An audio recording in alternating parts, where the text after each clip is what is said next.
Hello friends, आप लोग कैसे हैं। आशा करते हैं हम कि आप लोग अच्छे तरीके से होंगे। मैंने पहला वीडियो आप लोगों को जो है इंट्रोड्यूस किया था कि मैं ऑनलाइन आकर आप लोगों को जो है पढ़ाऊंगा, क्योंकि अभी जो विपदा आई है कोरोना का, इससे सब लोग जो है अपने अपने घर में सेफ हैं। लेकिन सेफ रहिए आप, हम भी सेफ हैं, सब लोग सेफ रहेंगे तभी जो है इससे हम लोग लड़ पाएंगे। पूरे विश्व जो है आज कोरोना से घबराए हुए हैं। फिर भी हम लोग इसमें भी अपने पढ़ाई को, अपने करियर को लेकर, मतलब कि करियर को लेकर बहुत ज़्यादा सोचना पड़ेगा कि हमारा जो है पढ़ाई अब्सेंट ना हो, हम लोग पढ़ते रहें, स्टडी से कंटिन्यू जुड़े रहें। इसके लिए मैंने आपको बोला था कि मैं ऑनलाइन आऊँगा और वीडियो के माध्यम से आप लोगों को जो है पढ़ाऊँगा। तो जितने भी फ्रेंड सर्किल में लोग हैं या जितने भी फ्रेंड्स हैं, सबने जो है बोला भी, और मैंने पिछले क्लास में आपको बोला भी था कि ऑनलाइन के माध्यम से यूट्यूब हमारी चैनल बनेगी। तो चैनल तो बन गई है, आप लोग जो है उसे सब्सक्राइब कीजिए और आगे देखिए और सपोर्ट कीजिए कि कैसा, मतलब कमी जो भी हो रही है वीडियो में, आप लोग प्लीज उसे बताइए कि भैया या फिर छोटे भाई ये आप में कमी है, आप ऐसे करो वैसे करो। वैसे हम लोग रेडी होके करेंगे, इसलिए आपके सपोर्ट की जरूरत है। आइए आज हम शुरू करते हैं कि ज्योग्राफी, जैसे मैंने बोला था कि ज्योग्राफी का पार्ट 1, यानी कि सबसे पहले हम ज्योग्राफी स्टार्ट करेंगे। अब देखिए ज्योग्राफी में पहले इंट्रोड्यूस हो गए थे हम लोग। आज जो है ज्योग्राफी में भारत का परिचय भाग 1, ज्योग्राफी में भारत का परिचय भाग 1 स्टार्ट करेंगे। इसमें हम लोग देखेंगे कि भारत की अवस्थिति क्या है, यानी भारत, हमारा प्यारा सा भारत जो देश है, उसकी अवस्थिति पृथ्वी पर कहाँ है।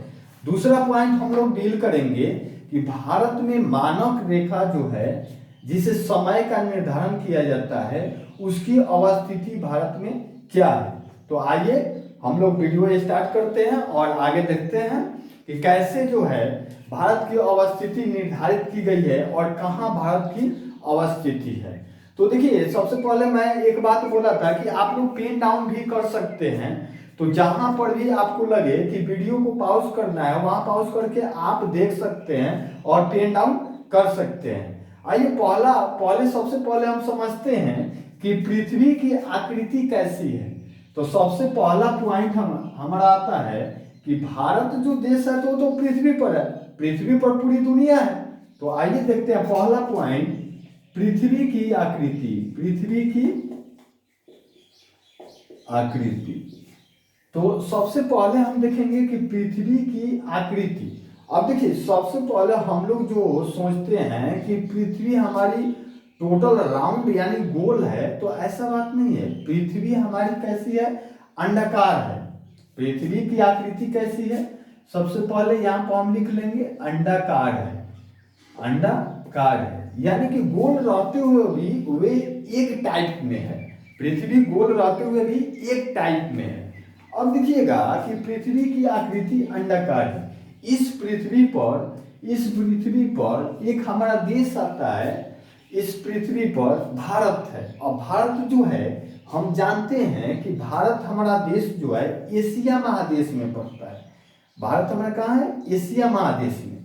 अब देखेंगे कि ध्यान से कि पृथ्वी पर टोटल जो भूभाग है उसको हम 7 कॉन्टिनेंट में, महादेश में बांटे हैं, जिसमें एशिया आता है, उत्तर अमेरिका आता है, दक्षिण अमेरिका आता है, यूरोप आता है, अफ्रीका आता है, अंटार्कटिका आता है और ऑस्ट्रेलिया आता है। 7 महादेश हुए। अब 7 महादेश में भारत का अवस्थिति जो है, हम देखते हैं कि वो कहाँ है, एशिया में। और भारत की अवस्थिति जो है,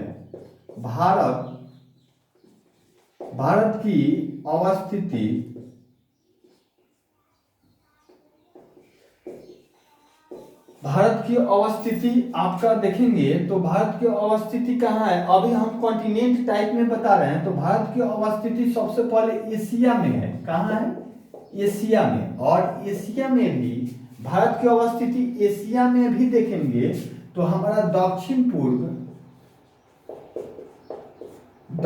पूर्व एशिया में पड़ता है। देखिए भारत की अवस्थिति एशिया में है, ठीक है, एशिया कॉन्टिनेंट में भारत पड़ता है, एशिया कॉन्टिनेंट में भारत है।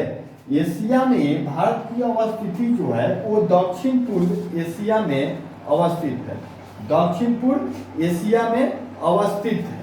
अब आगे हम देखते हैं कि पृथ्वी पर भारत की अवस्थिति क्या है। आगे हम देखेंगे कि पृथ्वी पर भारत की अवस्थिति क्या है। तो सबसे पहले आप जानते होंगे कि पृथ्वी का एक नमूना ग्लोब होता है जो कि मार्केट में मिलता है, हम लोग देखते भी हैं।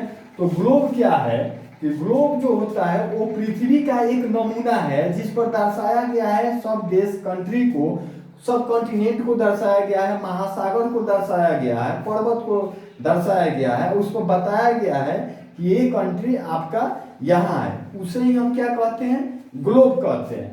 अब देखिए ग्लोब पर हम देखेंगे कि भारत की अवस्थिति क्या है। सबसे पहले हमने देखा, एक बार रिमाइंड कर देते हैं कि पृथ्वी की आकृति कैसी है, अंडाकार है। दूसरी बात कि भारत की अवस्थिति अगर कॉन्टिनेंट वाइज देखेंगे तो एशिया में है, एशिया में भी कहाँ है तो दक्षिण पूर्व एशिया में भारत की अवस्थिति है। अब जो है हम अक्षांशीय विस्तार को लेकर भारत की अवस्थिति देखेंगे।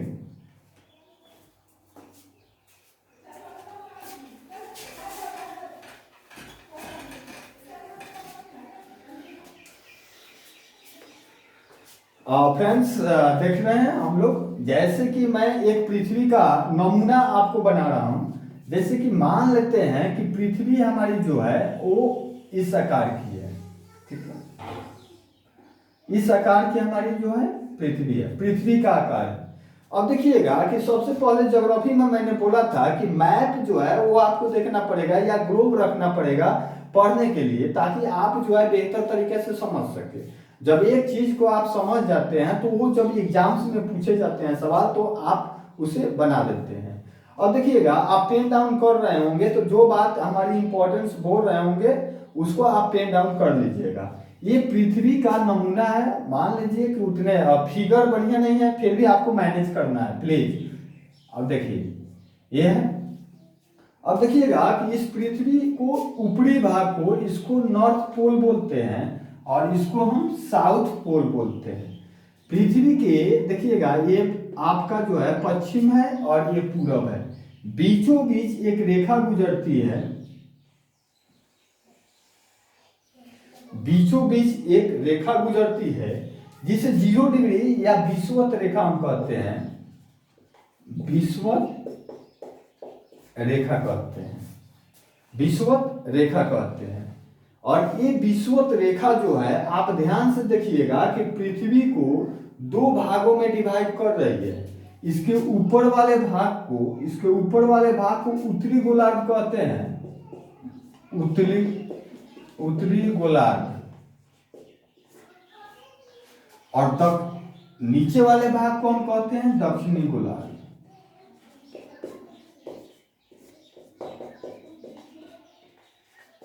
दक्षिणी गोलार्ध, ठीक है।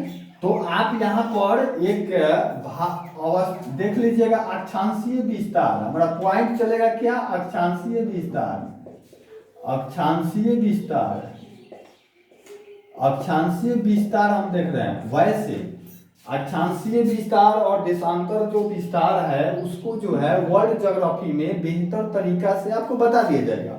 फिर भी यहाँ पर हमको नोटिस करना है अभी कि भारत की अवस्थिति क्या है। तो भारत में अक्षांशीय विस्तार हम देखेंगे, तो वैसे हमने एक पॉइंट आपको दे दिया कि अक्षांशीय विस्तार। अब देखेंगे कि ये 0 डिग्री यानी विषुवत रेखा जिसे हम इक्वेटर कहते हैं, जिसे हम क्या कहते हैं, इक्वेटर, इक्वेटर यानी विषुवत रेखा। अब बात को ध्यान से समझेंगे, चूंकि पृथ्वी का जो आकृति है फ्रेंड्स, पृथ्वी का जो आकृति है वो एक बॉल टाइप का है।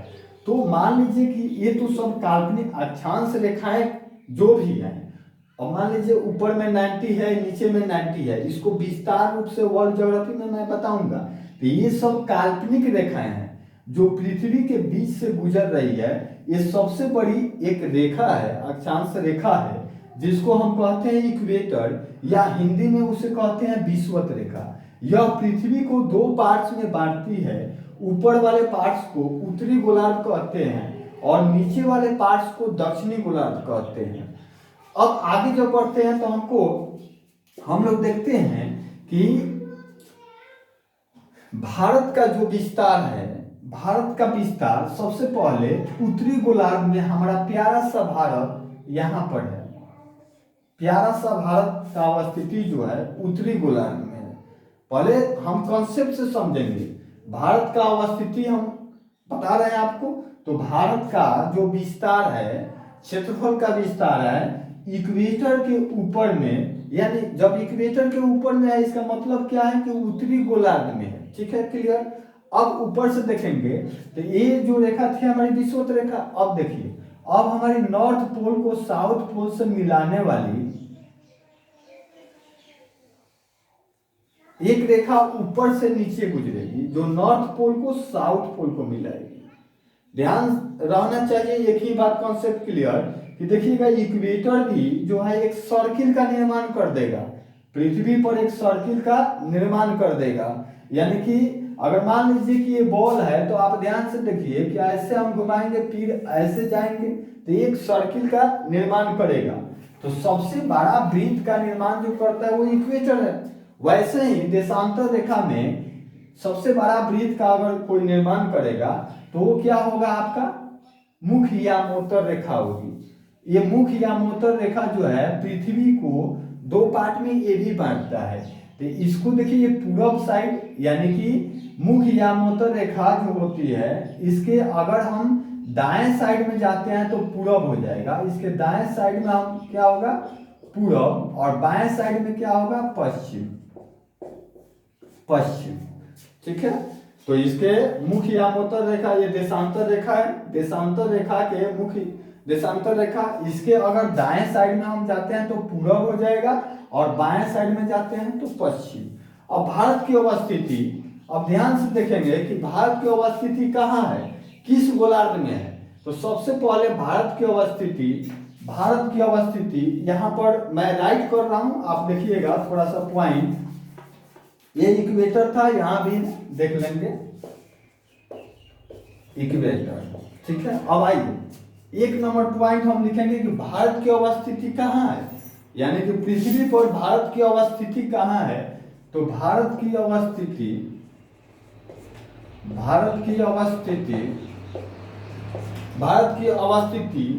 उत्तरी गोलार्ध में है। उत्तरी गोलार्ध में है। पहला पॉइंट, हमारा पहला पॉइंट ये हम लिख रहे हैं कि भारत की अवस्थिति कहाँ है, तो उत्तरी गोलार्ध में, क्योंकि इक्वेटर के ऊपर है। आपको बाई कॉन्सेप्ट समझना है और देखिए कम पढ़ेंगे और बेहतर तरीके से यदि हम समझ के पढ़ते हैं तो बातों को हम नहीं भूलेंगे, ठीक है। तो भारत की अवस्थिति सबसे पहले उत्तरी गोलार्ध में है। इसी बात को भारत की अवस्थिति, अब देखिएगा नंबर 2 पॉइंट, भारत की अवस्थिति ही कहाँ है। तो इसको कैसे, मतलब कि अलग अलग तरीका हो जाता है एग्जाम से या में जो प्रश्न आते हैं पूछने का। अब देखिएगा ये हम जो है मुख्य यामोत्तर रेखा के पूरब में चल रहे हैं, आप ध्यान से देख रहे होंगे। ये मुख्य यामोत्तर रेखा इसके पूरब में और ये इक्वेटर जो है इसके उत्तर में। तो इसके उत्तर में चले तो किस गोलार्ध में और कहाँ है। तो भारत की अवस्थिति, अब देखिएगा एक पॉइंट, उत्तरी एवं पूर्वी गोलार्ध, ये भी है। एग्जाम्स में जैसे सवाल आएंगे वैसे हम आंसर करेंगे। भारत की अवस्थिति देखेंगे उत्तरी एवं पूर्वी गोलार्ध में है। क्लियर डाटा हुआ। भारत की अवस्थिति कहाँ है, उत्तरी एवं पूर्वी गोलार्ध में है। एक प्लेट प्रश्न पूछे जाएंगे भारत की अवस्थिति किस गोलार्ध में है, तो सीधे कहाँ है, उत्तरी गोलार्ध में है। अब देखेंगे कि आगे पॉइंट हम देखेंगे कि भारत की विस्तार माने अक्षांशीय विस्तार क्या है। तो आप पॉइंट लिख भी सकते हैं, कि भारत का जो है अक्षांशीय विस्तार कैसा है। तो देखिएगा अक्षांशीय विस्तार के बारे में थोड़ा हम कॉन्सेप्ट से समझेंगे। आइए अक्षांशीय विस्तार देखते हैं। तो बात क्या होती है कि देखिएगा ये हमारा 0 डिग्री है, देखिएगा ध्यान से, ये हमारा 0 डिग्री है और 0 डिग्री से जब हम ऊपर बढ़ते हैं तो ये जो पॉइंट हमारा मिलता है यानी कन्याकुमारी, ये यहाँ पर देखते हैं 8 डिग्री 4 मिनट। अब ये कहाँ हो जाएगा फ्रेंड्स, आप जानते हैं क्योंकि उत्तर में जा रहे हैं, तो 8 डिग्री 4 मिनट उत्तर से लेकर, अब देखिएगा ध्यान से, इसको हम मिटा देते हैं पूरब को, आप समझ चुके हैं। अब देखिएगा कि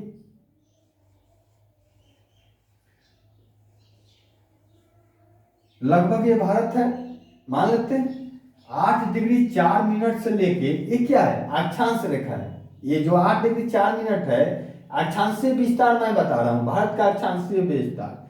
तो 8 डिग्री 4 मिनट उत्तर, यहां पर लिखेंगे उत्तर, यहां से बढ़ेंगे ऊपर में आएंगे तो ये होगा 37 डिग्री 6 मिनट कहां, उत्तर। ध्यान रहे बात कि 8 डिग्री 4 मिनट उत्तर से चलेंगे 37 डिग्री 6 मिनट उत्तर। क्लियर। अब यहां पर आएंगे तो यहां पर हम जानते हैं कि ये जो देशांतर रेखा है जिसको मुख्य यामोत्तर रेखा कहते हैं, इसके पूरब में चलते हैं, पूरब में तो देखेंगे कि ये हमारा पूरब में जो है ये आपका 68 डिग्री 7 मिनट, 68 डिग्री 7 मिनट पूरब। आप देख रहे होंगे, अगर नहीं दिखाई दे रहा है तो बोर्ड की थोड़ा क्वालिटी में कमी है, कोई प्रॉब्लम नहीं, आप मैनेज कीजिए प्लीज। 68 डिग्री 7 मिनट पूरब से कहां तक, यहां आते हैं, यहां ये अरुणाचल प्रदेश, ये गुजरात का पार्ट है, गुजरात हमारा टच करता है। 68 डिग्री 7 मिनट से ये अरुणाचल प्रदेश में चलेंगे तो ये 97 डिग्री 25 मिनट 25 मिनट। तो ये पूर्वी और ये भी पूर्वी, ये पूर्व 68 डिग्री 7 मिनट। चूंकि हमारे देखिएगा कि जो हमारा मुख्य यामोत्तर रेखा है जहां से टाइम का यानी समय का निर्धारण किया जाता है, इसके पूरब में भारत की अवस्थिति है, तो भारत की अवस्थिति ये पूरब ही चलेगा। 68 डिग्री 7 मिनट से लेके 97 डिग्री 25 मिनट दोनों पूरब में चलेगा, तो हमारा क्लियर हो गया। फिर भारत की अवस्थिति यहाँ पर देखेंगे तो अगला पॉइंट में कभी कभी एग्जाम्स में पूछ लिए जाते हैं कि भारत का अक्षांशीय विस्तार और देशांतर विस्तार आप बताइए। तो आप हमारे साथ बात को समझिए कि भारत में, भारत का जो है अक्षांशीय और देशांतर विस्तार क्या है, तो इसको समझेंगे तो लिखेंगे कि भारत का देखिए अवस्थिति में ही चल रही है चर्चा। 8 डिग्री 4 मिनट उत्तर से आप देख रहे हैं 8 डिग्री 4 मिनट उत्तर से 37 डिग्री 6 मिनट उत्तर, ठीक है। 8 डिग्री 4 मिनट उत्तर से 37 डिग्री 6 मिनट उत्तर तथा देखिएगा 68 डिग्री अप्रोक्सीमेट 7 मिनट पूरब से 97 डिग्री 25 मिनट पूरब, 97 डिग्री 25 मिनट पूरब। क्लियर हुआ।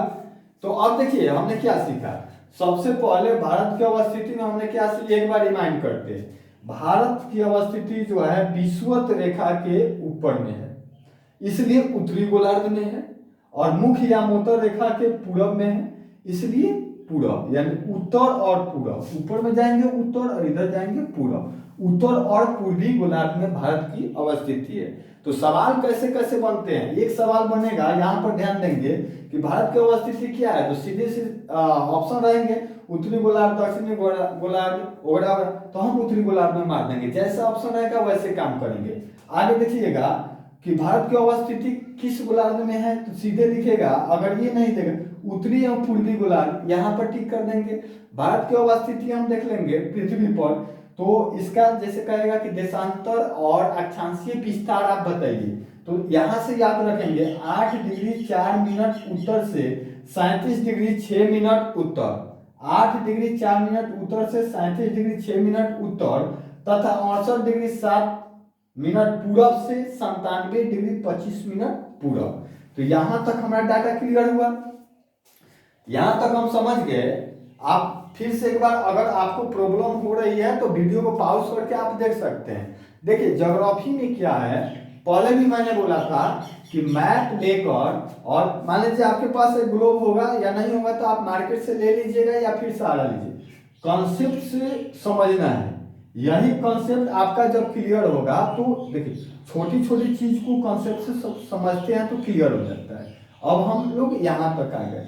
अब देखिएगा कि यहीं पर हम कॉन्टिनेंट में जाते हैं, भारत को कॉन्टिनेंट वाइज देखते हैं तो छोटा सा हमारा फिगर देखिए, अभी तो थोड़ा प्रॉब्लम है। ये हमारा उत्तर अमेरिका है, ये हमारा दक्षिण अमेरिका है, और ये जो है आपका यूरोप है, और ये आपका अफ्रीका है, और ये हमारा क्या है, थोड़ा सा बना दे रहा है, एशिया है, और ये आपका ऑस्ट्रेलिया है। तो आप ध्यान से देखेंगे कि भारत का अवस्थिति जो है यहाँ पर है, एशिया में, एशिया महादेश में। आप जानते हैं कि सबसे बड़ा महादेश कौन है, एशिया महादेश, ठीक है। तो एशिया महादेश में हमारा प्यारा सा भारत का अवस्थिति यहाँ पर है, क्लियर। तो एशिया में भारत की अवस्थिति क्या है, सवाल हमारा ये है कि एशिया में भारत की अवस्थिति क्या है। तो एशिया में भारत की अवस्थिति नंबर 4 पॉइंट देंगे। एशिया में भारत की स्थिति क्या होगा देखेंगे तो होगा, एशिया में भारत की स्थिति, भारत की स्थिति दक्षिण पूर्व एशिया, दक्षिण पूर्व एशिया, ठीक है, क्लियर। अब देख लेंगे एशिया में, एशिया महादेश में भारत की स्थिति क्या है। तो एशिया में भारत की स्थिति क्या है, दक्षिण पूर्व एशिया में हमारा यहाँ पर भारत अवस्थित है, यहाँ पर भारत क्या है हमारा अवस्थित है, ठीक है। तो हम लोग यहाँ तक देख चुके हैं कि अक्षांशीय विस्तार। अब अक्षांशीय विस्तार में अगला पॉइंट, सबसे पहले देखिए हम लोग कम पढ़ेंगे, अच्छे से पढ़ेंगे बाय कॉन्सेप्ट से, तो ऑथेंटिक होगा और एक स्ट्रेंथ बनेगी। तो भारत का परिचय में सबसे पहले हमने पृथ्वी का एक नमूना पेश किया। नमूना पेश करने के बाद जो है हमने देखा कि उत्तर में है और दक्षिण, जैसे डिवाइड किया है आप देखिएगा। अब एक चीज और हम आपको बता देना चाहेंगे,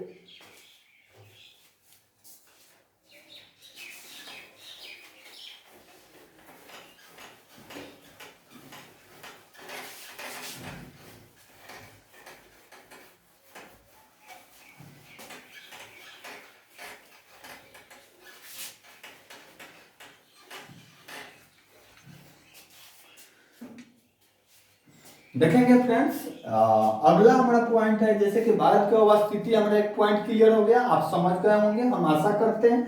अगला पॉइंट है कि भारत एवं कर्क रेखा, कर्क रेखा, भारत और कर्क रेखा। तो कर्क रेखा भी एक क्या है, अक्षांशीय रेखा है।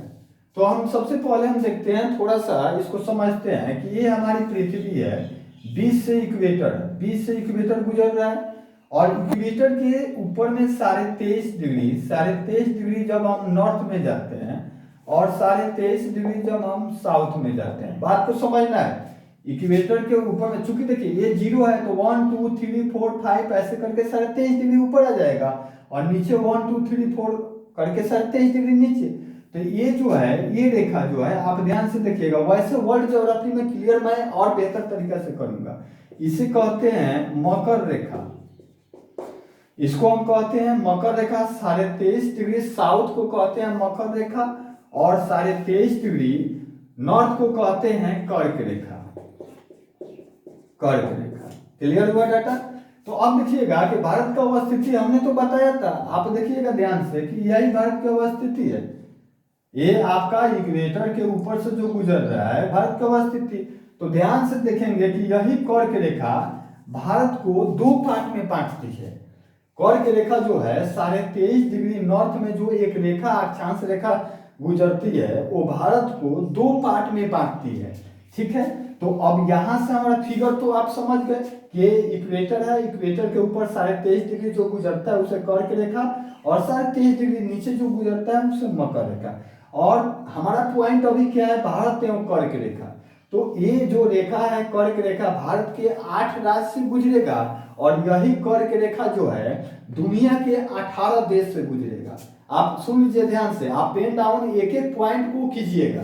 जैसे कर्क रेखा भारत के 8 राज्यों से गुजरती है, ठीक है, और यही कर्क रेखा विश्व के 18 देशों से गुजरती है। तो अब 18 देश कौन कौन है इसको विश्व भूगोल में हम आपको बताएंगे। अब यहाँ पर देखिएगा कि और कर्क रेखा को 23.5 डिग्री नॉर्थ अक्षांशीय रेखा भी कहते हैं, याद रहना चाहिए। कर्क रेखा को 23.5 डिग्री नॉर्थ अक्षांशीय अक्षांश रेखा भी कहते हैं। अब आइए थोड़ा सा हम आगे देखते हैं।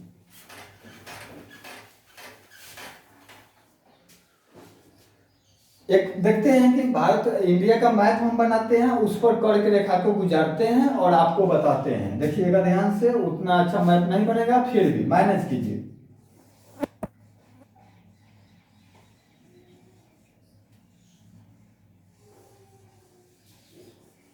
मान लेते हैं कि हमारी जो है भारत का नक्शा है, मैप ऑफ इंडिया। अब देखिएगा कि यहां से जो है ये भारत एवं कर्क रेखा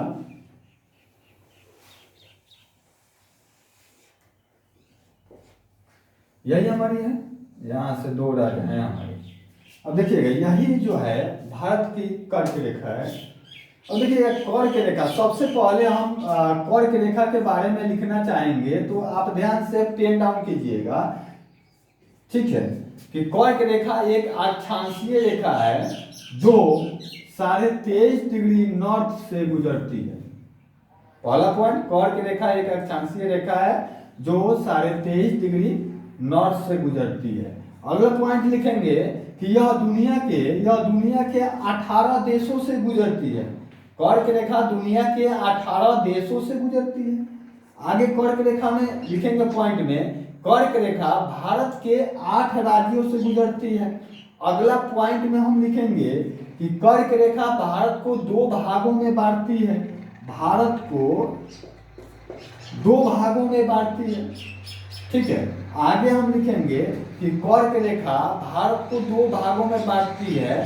तो कर्क रेखा के ऊपर वाले पार्ट को उत्तर भारत कहते हैं और नीचे वाले पार्ट को दक्षिण भारत कहते हैं। तो देख लेंगे ध्यान से, ये हमारा नॉर्थ इंडिया है और ये हमारा क्या है, साउथ इंडिया। क्योंकि कर्क रेखा इंडिया को 2 भाग में बांटती है, तो ऊपर में नॉर्थ इंडिया और नीचे में क्या हो गया, साउथ इंडिया। तो पॉइंट हमने लिखाया कि कर्क रेखा एक अक्षांश रेखा है जो 23.5 डिग्री नॉर्थ से गुजरती है, वही हमारी कर्क रेखा है। दूसरा, यह दुनिया के 18 देशों से गुजरती है। तीसरा पॉइंट, भारत के, यहाँ पर देशों लिख देते हैं, भारत के 8 राज्यों से गुजरती है। अगला पॉइंट, भारत को यह 2 भागों में बांटती है, यानी कि ऊपर में उत्तर भारत और नीचे में दक्षिण भारत। कर्क रेखा